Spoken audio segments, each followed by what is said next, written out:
Hey everyone, it's Kristen. Today we're going to be talking about this New Mutants 29. You see it says Sunspot versus the Gladiators to the death.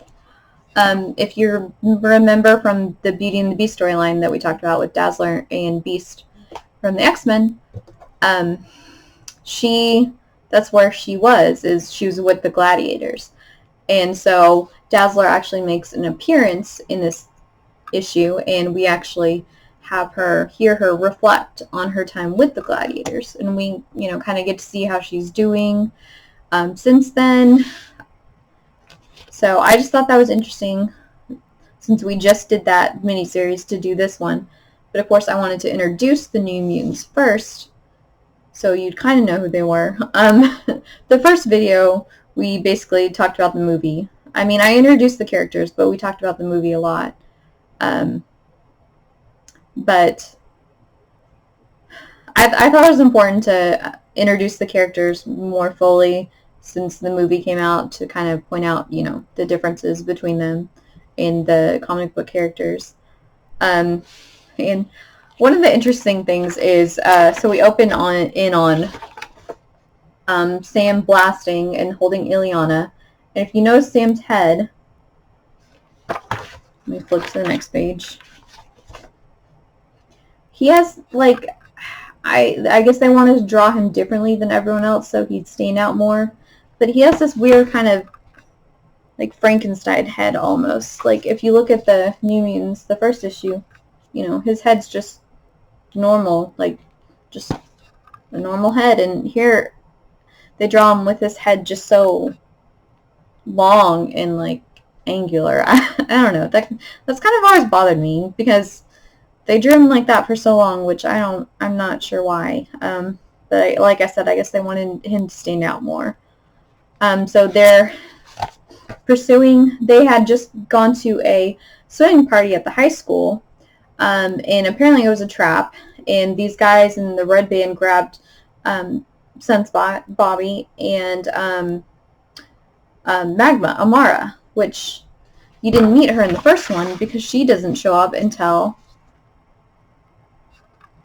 the 8th issue.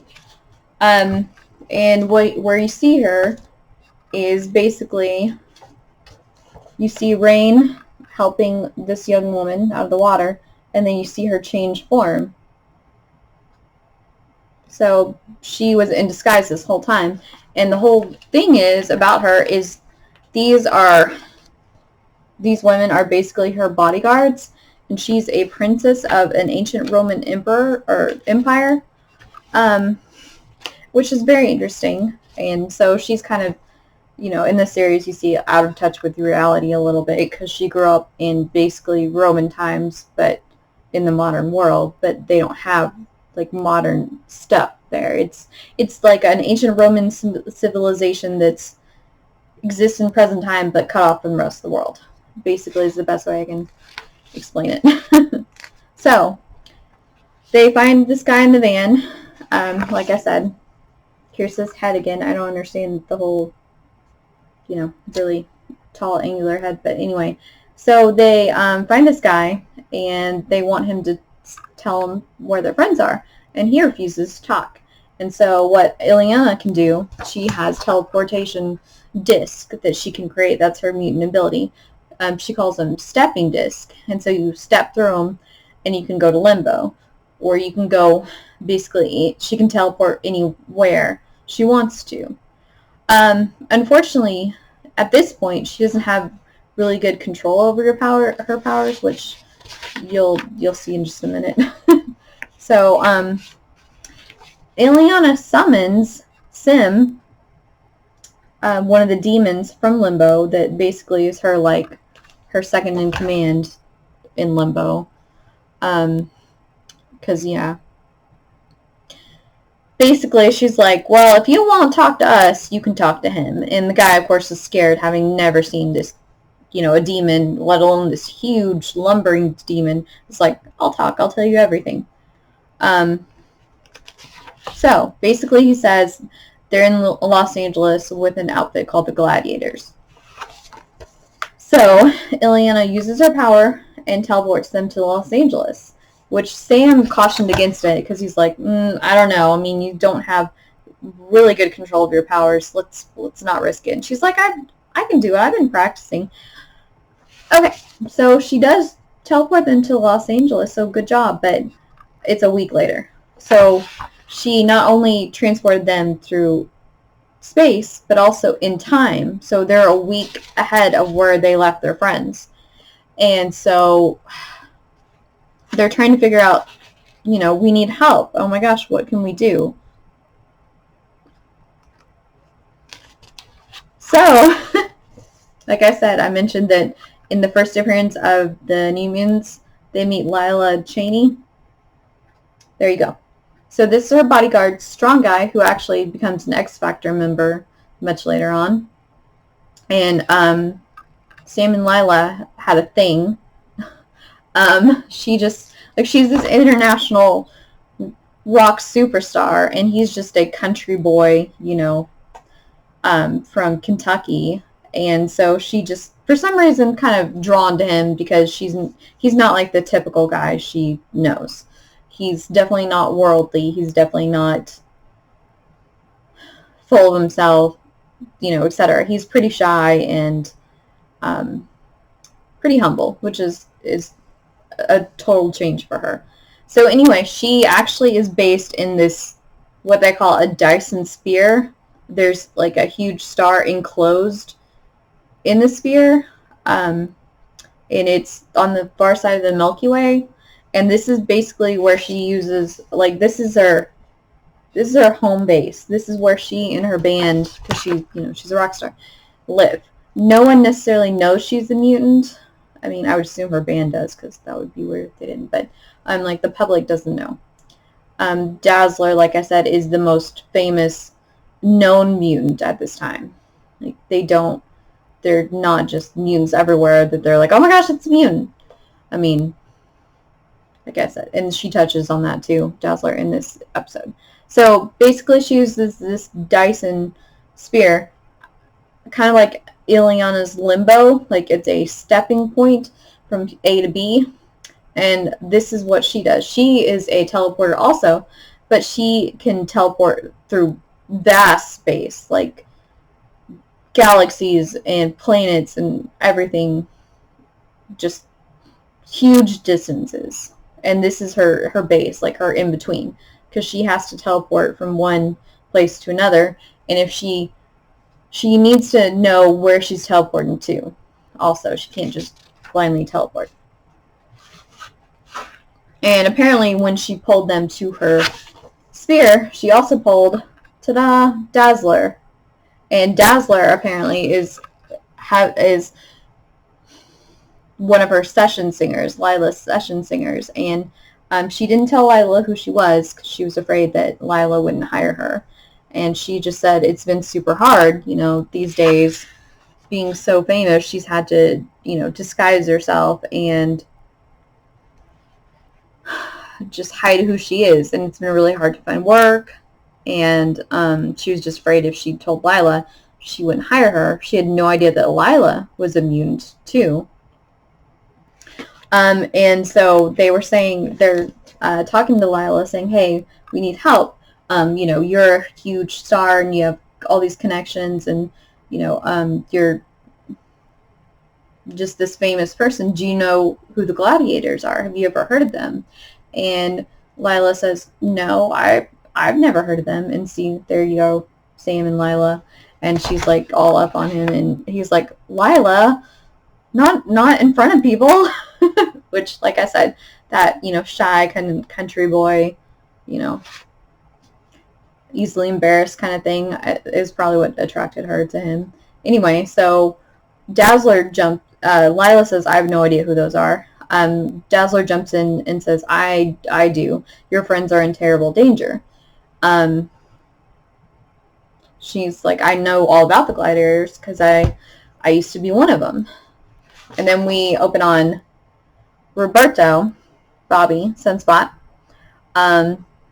And he's in gladiator armor, and this guy acts like comes charging at him. And apparently it's all because the leader Alexander Flynn wanted to, get a quick gauge of Bobby's powers and abilities. Now, if you remember, because there's the hologram of him, if you remember Flynn, Alexander Flynn, he was the one that was in charge of the Gladiators back when Dazzler was there. And he was defeated. He used his, power of suggestion on them, and then used the drug that weakens control of powers. That's what he gave to Dazzler, and she thought she was going crazy and losing control, and that's part of why she didn't leave, when Beast wanted her to, because she didn't want to put him in danger. And with the Gladiators, she could kind of let loose, and she was safe, so to speak. Anyway, but if you remember, they defeated him, and all the Gladiators revolted, and they're like, hey, we'll just, you're now our servant, and you can clean up after us, and we're now in charge. We're gonna do it. We're gonna do this our way. And then all of a sudden you see, oh, he's in charge again, and you're like, how did that happen? Plot hole. Which, yeah, it is, but that happens a lot, in soap opera type stories. All of a sudden you're like, wait a second, how did that happen? Because this happened, so how did we get from there to here? Anyway, and sometimes, a lot of times, they don't explain it. And here we go. Here's Magma, and she's like, we have to do, because Alexander Flynn's like, hey, I want you to join my group, and you guys are going to be awesome, and, basically, you're going to be part of my Gladiators. And Magma, Amara, says, we have to do what he says. He told me he has children hostage, and if we don't do what he says, he will send them into the arena instead of us. And basically, they're kids, so they'll be slaughtered. So we have to do this. We can't not do it.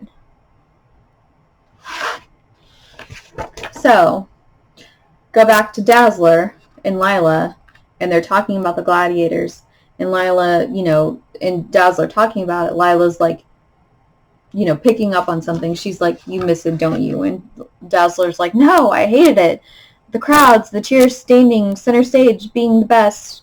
And then she softly admits, yes, she misses it.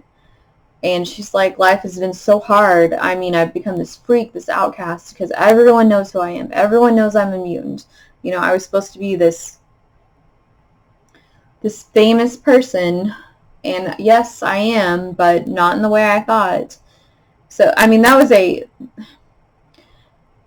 that was my issue with Dazzler, is in the first movie, her graphic novel, and then in the Beauty and the Beast miniseries, she's all about being famous, and she's all about, fame, but, it seems like she's willing to do anything to, sell her soul and everything, so to speak. And I just think after the first time, you think she would learn her lesson, don't just trust people off the bat naturally, because, like I said, you'd think she'd learn her lesson, and so that's what frustrates me about her a little bit, is that she doesn't learn her lesson. So, we open on, okay, and this is random to put in here, but you'll see why. We open on Magneto, who has taken refuge up in the Bermuda Triangle, and he's recovering from his injuries, and you see Lee Forrester, who, okay, here is where it seems like this is definitely like a soap opera. Everyone dates everyone else. Or like Hollywood, where it seems like there's only 10 guys and 10 girls, and they all kind of date each other. So Lee Forrester used to be involved with Cyclops. Cyclops left the X-Men when Jean Grey, died, because he couldn't deal with it. He couldn't deal with the grief. So he went and he actually joined Lee's crew on a boat, because she's a boat captain. And, they had a romance and everything. And then they found Magneto, and he was, badly injured and stuff. And Magneto revealed who Cyclops really was. And she's like, I don't want to be involved in it with a dangerous mutant. Get out of here. And yet, here she is involved with Magneto. One of literally the most dangerous mutants ever. So, oh, and I thought this was really funny, just really quick. It's a ad for Wait On. you know, to like add weight to yourself. Like if you're too skinny or you want to build muscle. I just thought that was funny because this is, you know, 1985. So it's just, like I said, it's just one of those funny ads. It says, from skinny to terrific. Gain pounds, inches, new curves with weight-ons, nutritionally proven formula. So anyway, sorry, random, but I just thought that was funny. So basically, Lila's like, I can get you guys tickets to the Gladiator show because, you know, my record company will do anything to keep me happy because I make them a lot of money. And so they go into the, you know, the Gladiators arena in disguises, but Dazzler, who's right here, is recognized. And this guy says, hey, Dazzler's come back, you know. And so they're watching the fights, and all of a sudden, this is Dazzler's friend from when she was in the Gladiators. And she sees her almost getting killed because it's kill or be killed, you know, fight to the death. And so she jumps in, and they're like, what are you doing? You know, you're blowing our cover. She jumps in, you know, blinds the shapeshifter, saves her, and then, like I said, blows their cover completely. And then, you know, Bobby and Amara come out, and they're fighting too, and she fights them, and, you know, stops them in their tracks. And then you see Magneto rip off the roof of the arena, and he's like, I've come at the request of your professor, because back on the island, you see Professor has projected himself to, like I said, there they are, they're involved, projected himself into Magneto's mind and said, you know, basically, the Beyonders coming, you know, get everyone ready, like get the X-Men, Fantastic Four, Avengers, whoever you can find, they need to know this is serious. And he's saying, you know, lead my X-Men in my place because he's not there. So he comes and says, hey, I have a message from your professor. You guys need to come with me. And, like, you know, they're like, whatever, we're not going with you. So basically, eventually they do learn, you know, that Magneto's telling the truth. And so what happens in the next 2 issues, we're still in the Gladiators. We're still, you know, dealing with them. But at one point, Lila remarks how Dazzler, you know, in looking at the fighting, that she's just like, she's, you know, an ex-addict, and she's being offered the drug of her choice.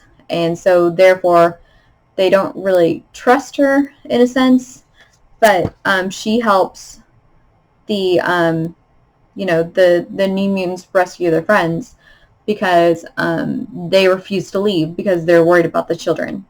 Bobby and Amara, they're worried about the children. But Dazzler proves to everyone and herself that she can overcome this addiction. She pushes through it. You know, she's there, like I said, through the next 2 issues, which it just kind of, I hate to say the story drags on, but it does a little bit, so that's why we didn't go through, like, the next 2 issues also. But basically, she overcomes her demons, you know, she gets through that part of her life. What happens is the Bobby and Amara learn there are no kids in danger, that Flynn was lying to her, and that Flynn is not really there. What actually happened is who is behind this is Karma. Yes, their teammate from New Mutants #1. She left the New Mutants pretty early on, probably like the 5th or 6th issue, because her younger siblings were kidnapped. So she went and she goes after him, and she encounters the Shadow King. And so he takes over her mind, basically possesses her, because that's what he does, and uses her, basically. And this is terrible, but this is what happens, and it comes up later in a video that we're going to do soon, that Shadow King, through Karma's body, like is an absolute glutton, and basically at the end of it, she ends up morbidly obese.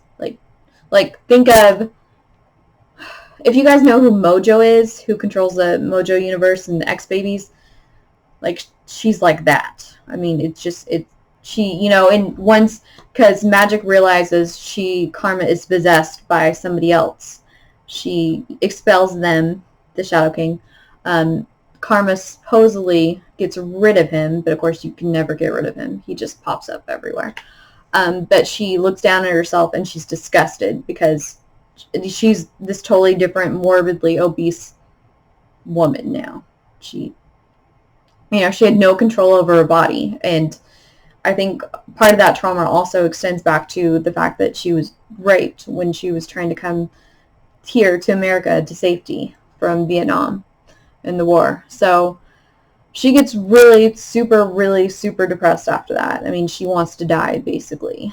And she struggles through a lot with that because she doesn't know what to do. You know, I think it seems like, having been possessed by someone else, you would think that would be a lesson for her, in that to be more careful when she possesses other people.